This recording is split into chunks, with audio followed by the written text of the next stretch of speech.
नमस्कार दोस्तों, आज हम पहुँचे हरिद्वार ग्रामीण विधानसभा में और हमारे साथ हैं सपा से हरिद्वार ग्रामीण सीट पर मतलब प्रत्याशी साजिद अंसारी जी। अब उनसे हम बात करेंगे मुस्लिम वोट को किस तरीके से वो अपने साथ वो जोड़ पाएंगे। उनके सामने हर पार्टी के भावी प्रत्याशी हैं। हम बात करते हैं अंसारी जी से। जी, आपका वेलकम है भारत टीवी न्यूज में।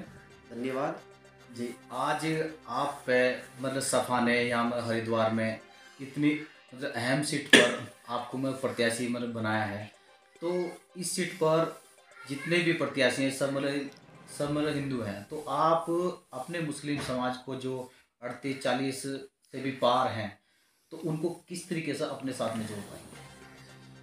आपके चैनल के माध्यम से मैं बताना चाहता हूँ कि हरिद्वार ग्रामीण विधानसभा में एक 2017 से एक आवाज़ धीरे धीरे उठ रही थी कि हरिद्वार ग्रामीण विधानसभा में स्थानीय लाओ और बाहरी भगाओ।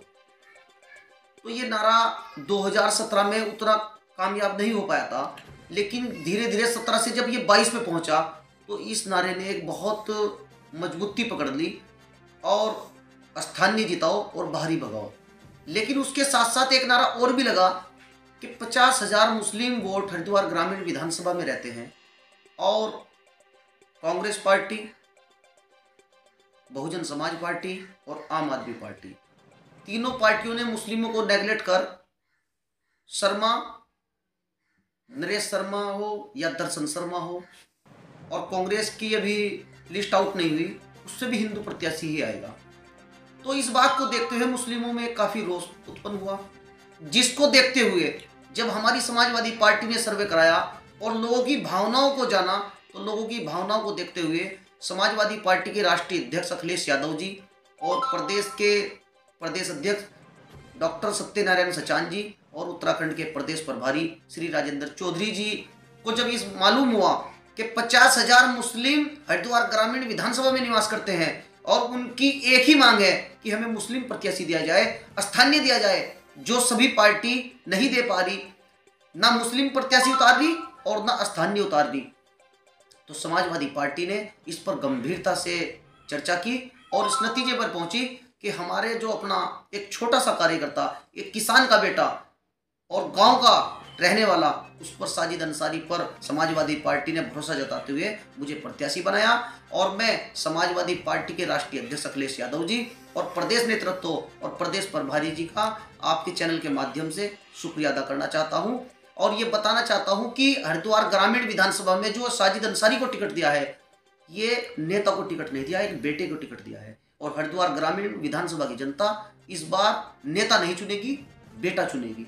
और 50,000 मुस्लिमों का जो मुझे प्यार मिल रहा है और प्लस क्षेत्र की जो जनता है, सर्व समाज का जो मुझे एक प्यार मिल रहा है, उस प्यार को वोट में बदलने के बाद समाजवादी पार्टी हरिद्वार ग्रामीण विधानसभा में जीत दर्ज करेगी और बाहरी को भगाने का काम करेगी। देखिए, साजिद जी का साफ कहना है कि ये यहाँ की जनता नेता नहीं, एक मतलब बेटा चुनेगी। और ये लगातार ही पहले भी मतलब जिला पंचायत का चुनाव भी ये लड़े और वो मतलब सेकंड पर रहे और क्षेत्र की जनता के बीच में लगातार ये बने हुए हैं, इसलिए आज मतलब सपा ने इन पर ये दाव ये खिला। अच्छा, यहाँ वर्तमान जो मतलब कैबिनेट के मंत्री भी रहे हैं, वो 10 साल से क्षेत्र में भी हैं और जनता का भीड़ भाड़ भी साथ साथ ठीक ठाक चल रही है। और इस तरीके से और भी जो दो मतलब प्रत्याशी सामने है और कांग्रेस की अभी तक ये लिस्ट वो जारी नहीं हुई, तो जो कैबिनेट मंत्री थे उनको किस तरीके से आप मतलब पिछाड़ पाओगे? समाजवादी पार्टी ने जो स्थानीय प्रत्याशी देने का काम किया, मैं आपके चैनल के माध्यम से बताना चाहता हूं कि भारतीय जनता पार्टी के जो प्रत्याशी है वो हरियाणा से है, उनका वोट विधानसभा में नहीं है, वो हरिद्वार विधानसभा में उनका वोट है।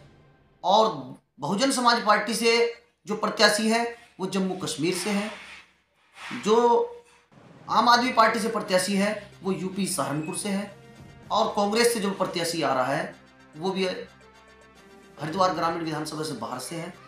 इसलिए लोकल प्रत्याशी अगर किसी पार्टी ने देने का काम किया वो समाजवादी पार्टी है। और समाजवादी पार्टी हरिद्वार ग्रामीण में एक ही नारा चलेगा कि हरिद्वार ग्रामीण विधानसभा बचाओ, बाहरी भगाओ।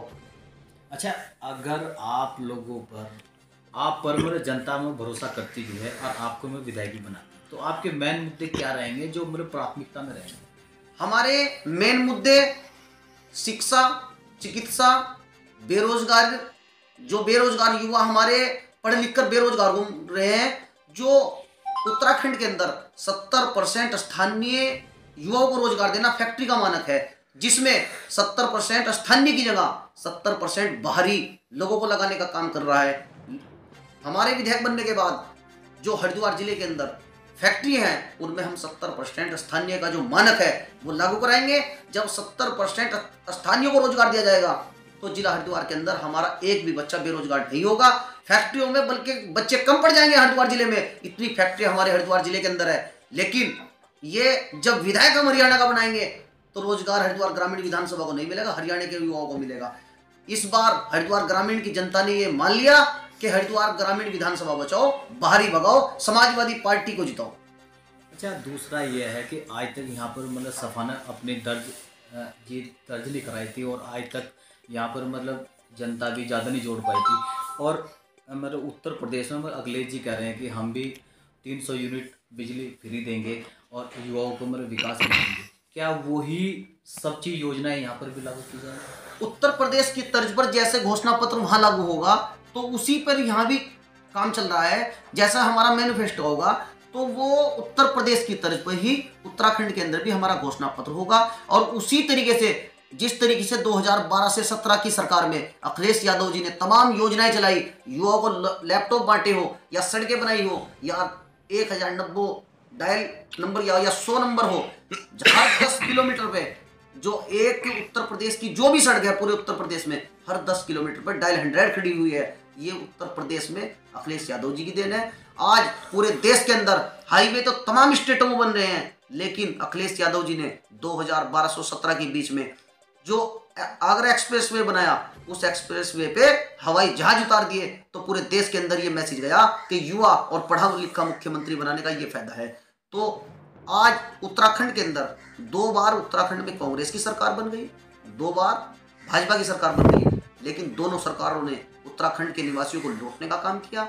समाजवादी पार्टी की जितने विधायक जीत कर जाएंगे तो समाजवादी पार्टी सबसे पहले तो जो हमारे हरिद्वार जिले के साथ सौतेला व्यवहार हो रहा है, हमें द्वयम दर्जे के नागरिक माना जाता है, तो समाजवादी पार्टी सबसे पहले डिस्ट्रिक्ट हरिद्वार की आवाज विधानसभा के अंदर उठाएगी, किसानों की आवाज उठाएगी, मजदूरों की आवाज उठाएगी, मजलूमों की आवाज उठाएगी, जो अल्पसंख्यकों पर तमाम अत्याचार होता है और कोई सुनने वाला नहीं। आज हमारे हरिद्वार जिले के अंदर 8 विधायक भारतीय जनता पार्टी के हैं, लेकिन किसी की औकात नहीं जो हरिद्वार जिले की आवाज विधानसभा के अंदर उठा दे। तो समाजवादी पार्टी सबसे पहले प्लेन और पहाड़ का मुद्दा उठाएगी, क्योंकि प्लेन के लोगों के साथ चाहे भारतीय जनता पार्टी हो चाहे कांग्रेस पार्टी हो, दोनों सौतेला व्यवहार कर रहे हैं। और प्लेन के लोग ये समझ चुके हैं कि उत्तराखंड के अंदर हमारा उत्पीड़न हो रहा है, इसलिए इस बार 2022 में समाजवादी पार्टी को हरिद्वार और धमसिंह नगर नैनीताल से पूरा समर्थन मिलने को जा रहा है। इसीलिए दोनों पार्टियों की नींद उड़ी हुई है। आज तक कांग्रेस पार्टी अपनी लिस्ट आउट नहीं कर पाई, क्योंकि समाजवादी पार्टी ने 51 प्रत्याशी जो उतारे हैं तो उसमें उनकी कहीं बेचैनी नजर आ रही है, बहुत मंथन चल रहा है। और ये आप देख लेना, जब 10 मार्च को रिजल्ट आएगा तो समाजवादी पार्टी के पक्ष में रिजल्ट आएगा, क्योंकि मुस्लिम समाज जो कभी समाजवादी पार्टी का बैंकआउट होता था हरिद्वार और धमसिंह नगर के अंदर, उत्तराखंड के अंदर, वो समाजवादी पार्टी पर बैक होता नजर आ रहा है। इसी के साथ मैं आपके चैनल के माध्यम से बताना चाहता हूं कि हरिद्वार ग्रामीण विधानसभा और पूरे प्रदेश के अंदर जब रिजल्ट आएगा तो समाजवादी पार्टी को उसमें एक नई ऊर्जा दिखाई देगी और विधानसभा में जाने का काम। ये थे हमारे साथ में मतलब साजिद जी, और ये कहते हैं कि अगर हम जीत कर आते हैं तो क्षेत्र की जनता के लिए विकास, स्वास्थ्य, रोजगार सब देंगे, और जो प्लान और पहाड़ी का जो मुद्दा है उस पर भी ये बात करेंगे। मैं संजय लांबा हरिद्वार से अपने सहयोगी के साथ।